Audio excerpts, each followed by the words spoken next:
Hello to all students. आज हम discuss कर रहे हैं हमारा chapter number 2 practice sheet 6 quantum numbers की ये प्रैक्टिस शीट है। उसका लास्ट क्वेश्चन है क्वेश्चन नंबर 10। क्वेश्चन है हमारे पास, write the electronic configurations of copper 2 positive ion, chromium 3 positive ion and gallium. तो बेटा इनको सॉल्व करने से पहले हमें क्वेश्चन नंबर 9 देखना है। क्वेश्चन नंबर 9 के अंदर मैंने आपको प्रॉपर ऑर्डर बताया हुआ है, जिस ऑर्डर में हमें हमारे सब शेल्स को फिल करना होता है मल्टी इलेक्ट्रॉन सिस्टम में। तो वो मैं ऑर्डर यहाँ पे दोबारा मेंशन नहीं कर रहा, उसके लिए आप क्वेश्चन नंबर 9 देख सकते हो। मैं आपको डायरेक्टली यहाँ पे ऑर्डर बता रहा हूँ। अब देखो, हमें यहाँ पे कॉपर 2 पॉजिटिव आयन के लिए ऑर्डर लिखना है। तो पहले हम कॉपर के लिए ऑर्डर लिखेंगे जिसका एटॉमिक नंबर 29 है। कॉपर का एटॉमिक नंबर 29 है। कन्फिग्रेशन होती है 1s2 2s2 2p6 3s2 3p6 4s1 3d10। तो ये हमारे पास हमारी इलेक्ट्रॉनिक कन्फिग्रेशन है कॉपर की। अब हमारे कॉपर पे 2 पॉजिटिव चार्ज आ रहा है। 2 पॉजिटिव चार्ज का मतलब है हमें यहाँ से 2 इलेक्ट्रॉन्स जो हैं वो रिमूव कर रहे हैं। अब रिमूव करने के लिए हम हमेशा सबसे पहले इलेक्ट्रॉन रिमूव करते हैं आउटर शेल से। आउटर शेल से इलेक्ट्रॉन रिमूव करने के बाद हम इलेक्ट्रॉन रिमूव करते हैं इनर शेल से। तो अगर आप ध्यान से देखोगे, जो हमारी आउटर शेल है कॉपर की, आउटर शेल है हमारी 4s1, और उसके बाद जो हमारी इनर शेल है वो है third shell, that is 3d10। इन दोनों में से हमें टोटल 2 इलेक्ट्रॉन रिमूव करने हैं।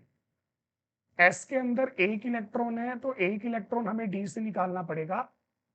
कॉपर 2 पॉजिटिव हमारे पास आ जाएगा 1s2 2s2 2p6 3s2 3p6। ये वाला एक इलेक्ट्रॉन निकल गया, एक इलेक्ट्रॉन यहां से निकला, दैट्स इज 3d9। तो ये हमारे पास हमारे कॉपर 2 पॉजिटिव की इलेक्ट्रॉनिक कॉन्फ़िगरेशन आ जाएगी। अगर आप सिर्फ वैलेंस शेल की शो करना चाहते हो तो आर्गन 3d9, दैट्स इट, ये हमारे कॉपर 2 पॉजिटिव की इलेक्ट्रॉनिक कॉन्फ़िगरेशन आ जाएगी। सिमिलरली मैं आपको सेकंड पार्ट यहाँ पे सॉल्व करके दिखा रहा हूँ। सेकंड पार्ट है हमारा क्रोमियम 3 पॉजिटिव का। अब क्रोमियम की पहले इलेक्ट्रॉनिक कॉन्फ़िगरेशन हमें लिखनी है। क्रोमियम जो है हमारा, क्रोमियम का एटॉमिक नंबर है 24। कॉन्फ़िगरेशन आएगी 1s2 2s2 2p6 3s2 3p6 4s1 3d5। तो ये हमारे पास हमारी क्रोमियम एटम की कॉन्फ़िगरेशन है। हमें यहाँ पे बतानी है क्रोमियम 3 पॉजिटिव की, मतलब 3 इलेक्ट्रॉन हमें रिमूव करने पड़ेंगे।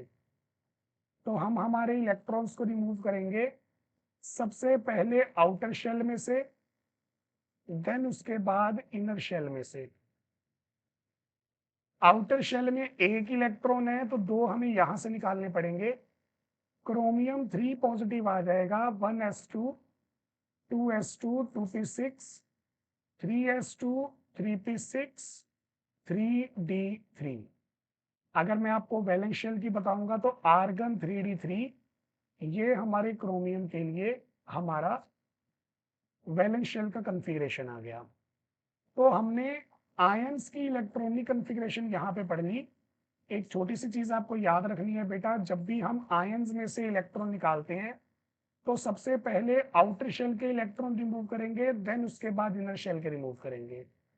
अब नेक्स्ट है हमारे पास हमारा लास्ट एलिमेंट गैलियम, जिसका एटॉमिक नंबर है 33। तो अगर मैं इलेक्ट्रॉनिक कॉन्फ़िगरेशन लिखूंगा तो मेरे पास आएगी 1s2 2s2 2p6 3s2 3p6 4s2 3d10 4p3। क्योंकि बेटा यहां तक हमारे 30 इलेक्ट्रॉन्स कवर हो गए, उसके बाद 3 ही इलेक्ट्रॉन बचे। हालांकि पी की कैपेसिटी 6 की है, पर ये 3 ही इलेक्ट्रॉन्स को एकोमोडेट करेगा। तो ये हमारे पास हमारी कॉन्फ़िगरेशन है। अगर आपको वैलेंस शेल के अकॉर्डिंग लिखनी है तो यहाँ पे आएगा आर्गन, फिर आएगा 3d10 4s2 4p3। यहाँ पे मैं वैलेंस शेल में ऑर्डर इसलिए चेंज कर देता हूँ, मैं इनर शेल को पहले शो करता हूँ और आउटर शेल को बाद में शो करता हूँ। तो ये था हमारे पास हमारा क्वेश्चन नंबर 10 यहाँ पे कंप्लीट हो गया। इसी के साथ हमारी प्रैक्टिस शीट 6 भी कंप्लीट हो गई है। अगर आपका किसी भी क्वेश्चन में डाउट है तो आप नीचे कमेंट्स कर सकते हैं। Thank you.